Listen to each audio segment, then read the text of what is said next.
Fancy outlet Mukunda jewellers లో mega వడ్డానం sale 2.0. మహాభక్తుడు, మహాతపస్వి అయినటువంటి మృగశృంగుని వల్ల మరణించిన వాళ్ళు మళ్ళీ పునర్జీవితులైనటువంటి ముగ్గురు కన్యకలు తాము నరకలోకంలో ఏమేం చూసాము, ఎలాంటి బాధలు అనుభవిస్తాడు జీవుడు, దాన్ని ఎలా తప్పించుకోవాలి అనే విషయాన్ని ప్రజలందరికీ తెలియజేసిన విషయాన్ని దిలీప మహారాజుకి వశిష్ఠ మహర్షి తెలియజేశారు.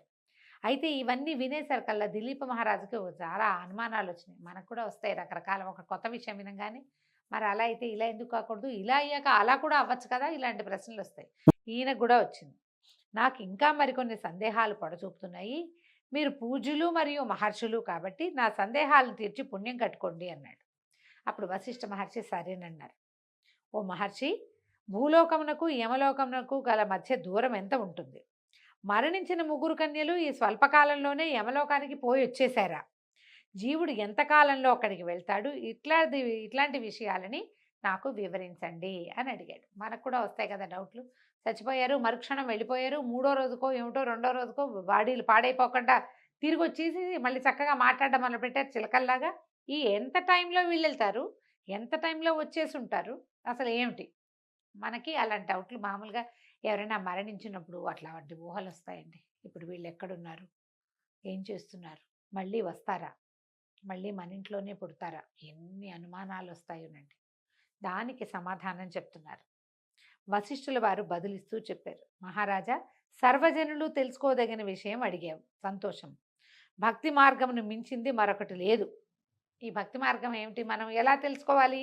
దీన్ని చక్కగా ఎవరి దగ్గరైనా అడిగి తెలుసుకోవాలి. మనమే ఆలోచించుకుంటే మనకు సమాధానాలు రావు. భక్తి మార్గమే దీనికి.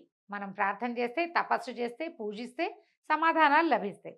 మరణించిన ముగ్గురు కన్యలు పుణ్యాత్ములైనందువల్లనే మళ్ళా బతికారు. మాఘమాస నదీ స్నానాన్ని చేయటం వల్లనే వాళ్ళంతటి పుణ్యాత్ములయ్యారు. యమలోకానికి వెళ్ళి రాగలిగారు. ఇప్పుడు ఇతను బతికించటమే కాదు, మృగశృంగుని వల్ల జీవించటము వాళ్ళకు ఒక అవకాశం అయితే, అంతకుముందు కూడా మాఘమాస నదీ స్నానాలు విరివిగా చేసి ఉండటం వల్ల మరణం వచ్చినప్పటికీ వాళ్ళకి పునర్జీవనం వచ్చే అవకాశం లభించింది. వీళ్ళు తొందరగా వెళ్ళి రాగలిగారు కూడా. మాఘమాస నదీ స్థానానికి అంతటి మహత్తరమైన శక్తి ఉంది. దీనికి నిదర్శనంగా ఒక ప్రత్యేకమైన వృత్తాంతాన్ని చెప్తానంటున్నారు. ఇప్పుడు సమయం గురించి చెప్పకుండా ఆయన ఇంకో వృత్తాంతంలోకి దిగారు. పూర్వం పుష్కరుడు అనేవాడు ఇట్లే యమదూతల చేత పరలోకమునకు తీసుకొని పోబడి తిరిగి భూలోకానికి వచ్చాడు. ఈ పుష్కరుడట. ఇతని చరిత్రను కూడా శ్రద్ధగా వినమంటున్నారు. పుష్కరుడు అనేటువంటి బ్రాహ్మణుడు మిక్కిలి జ్ఞానవంతుడై సమస్త జీవుల యందు దయ కలిగి ప్రవర్తించేవాడు. పరోపకారమే ఇతని జీవిత లక్ష్యం. ఇతడు ప్రతి మాఘమాసమందు నదిలో స్నానం చేసి జపతపాదులు, విష్ణు పూజలు, పుణ్యకార్యాలు, దాన ధర్మాదులు చేసేవాడు. మాఘమాస వ్రతదీక్షాపరుడై సదా భగవంతుని సేవ ఎందే కాలం గడిపేవాడు. భజనలు, భగవన్నామ సంకీర్తనలు చేసేవాడు.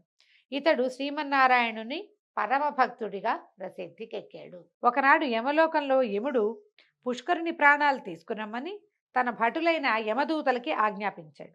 యమకింకర్లు సరేనని భూలోకమునకి తెంచి పుష్కరుని ప్రాణాలు తీసుకుని యమలోకానికి వెళ్ళి యమధర్మరాజు ముందు పుష్కరుని నిలిపారు. సింపుల్గా తీసుకొచ్చి పట్టేశారనమాట. ఏలిక, మీ ఆజ్ఞ ప్రకారం పుష్కరుని ప్రాణాలు తెచ్చాము. ఈ జీవికి ఏ శిక్ష విధించారో తెలియజేయండి, అమలు పరుస్తామన్నారు. హాహాకారాలు చేస్తారట, అంటే గట్టిగట్టిగా అరుస్తారనమాట. యమలోకానికి ఏ తెంచినా కూడా, అంటే మరణించిన తర్వాత కూడా అమిత బ్రహ్మ తేజస్సుతో ప్రకాశిస్తున్న పుష్కరుణ్ణి యమధర్మరాజు చూసి అరే ఆహా అనుకున్నాడట. నా దగ్గర కూడా ఇతను వెలిగిపోతున్నాడే అని అనుకొని ఏం చేశాడట, బ్రహ్మ తేజస్సుతో వెలిగిపోతున్న పుష్కరుణ్ణి తన పక్కనే కూర్చోమని ఈ పక్కన కూర్చోబెట్టుకున్నాడు. కూర్చోబెట్టుకున్న తర్వాత అతనికేసి బాగా పరకాయించి చూశాడట. చూసేసరికల్లా అసలు విషయం గ్రహించి భయంతో వణికిపోయాడట.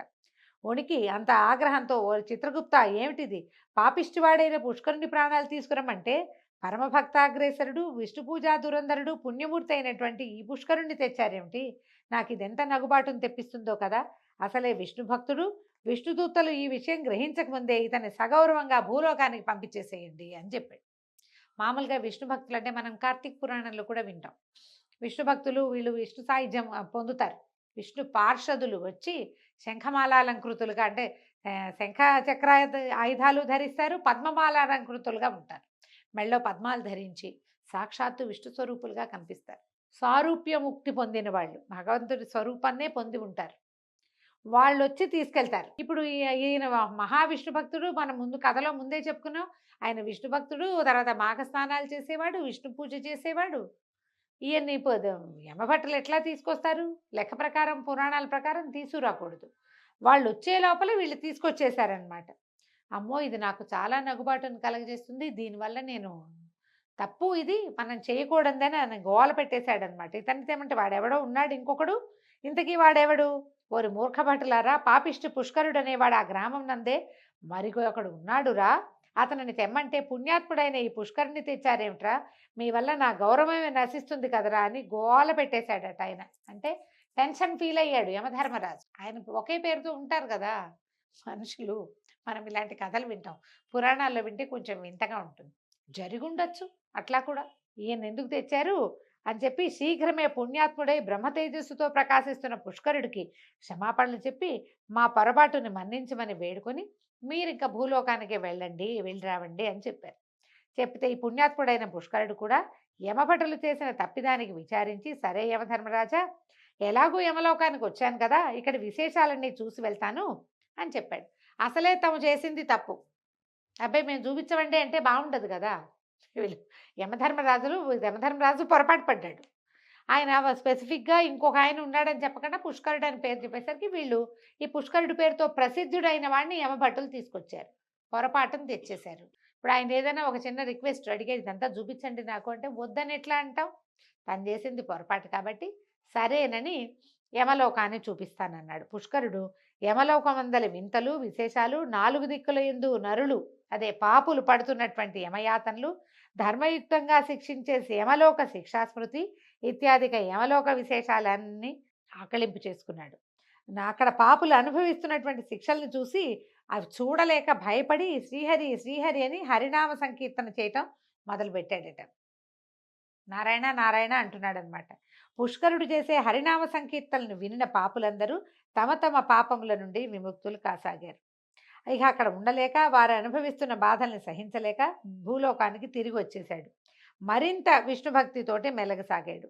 అమిత పుణ్యాత్ముడైనందువల్ల పుష్కరుడు యమలోకానికి పోయి తిరిగి రాగలిగాడు. అత్యంత పుణ్యాత్ములైన వారికే ఇది సాధ్యపడుతుంది. దీనితోటి 9వ రోజు పారాయణ పూర్తయిందండి. మనకి ఇలాంటివి విన్నప్పుడు ఏంటో భయము గుబులు వస్తాయండి. భయపడాల్సిన అవసరమే లేదు. మనం మాఘ పురాణం చదవటమో, మాఘ పురాణం వింటమో, మాఘమాసం స్నానం, కార్తీక స్నానం అదేమిటో చేయాల్సిందే అన్నదే కాదండి. అది లేకపోయినా, మనం ఇవి చెయ్యలేకపోయినా, చెయ్యాలి నియమం, చేయలేకపోయినా కూడా నామ సంకీర్తన వల్ల కూడా మనం సమస్యల నుంచి బయటపడతాం. భగవన్నామం ఎప్పుడు భగవంతుడి నామాన్ని నోట్లో ఉంచుకోవటం, ఎవరికైనా కావలసినంత చెయ్యగలిగినంత లేదనకుండా సహాయం చేయటం. నరసేవే నారాయణ సేవ అంటారు. ఎవరికైనా సహాయం చేయటము. ఒట్టి నామ సంకీర్తన ఏదో ఒట్టిగా శ్రీరామ జయరామ జయ జయరామ లాంటి నామాలైనా, ఖాళీగా ఉన్నప్పుడు సినిమా పాటలు పాడుకుంటాం కదా, అలాంటప్పుడు ఖాళీగా ఉన్నప్పుడు ఏదైనా ఒక నామ సంకీర్తన చేసుకోవటం. భగవంతుడిని ప్రతిరోజు ఏదో ఒక నామంతో తలుచుకోవటం. ఏదైనా ఒక మంచి జరిగితే ఇదంతా నాదే అని భావించకుండా, నా యొక్క గొప్పతనంతోటే కాకుండా భగవంతుడు సహాయం చేశాడు, భగవంతుడు ఉన్నాడు అని నమ్మి ప్రవర్తించడం వల్ల కూడా మనం నరకలోక బాధలు పడం. మోక్షం ఇవాళ ఈ జన్మలో కాకపోతే వచ్చే జన్మ, తర్వాత జన్మల్లో అయినా లభిస్తుంది. అవకాశం ఉన్నవాళ్ళు ఏదైనా మాఘస్నానం చేసి సూర్యనారాయణమూర్తికి దండం పెట్టుకుంటే మంచిది. 9వ రోజు పారాయణ పూర్తయిందండి. రేపు ఉదయం 10వ రోజు పారాయణతోటి మళ్ళీ కలుసుకుందాం. నమస్కారం.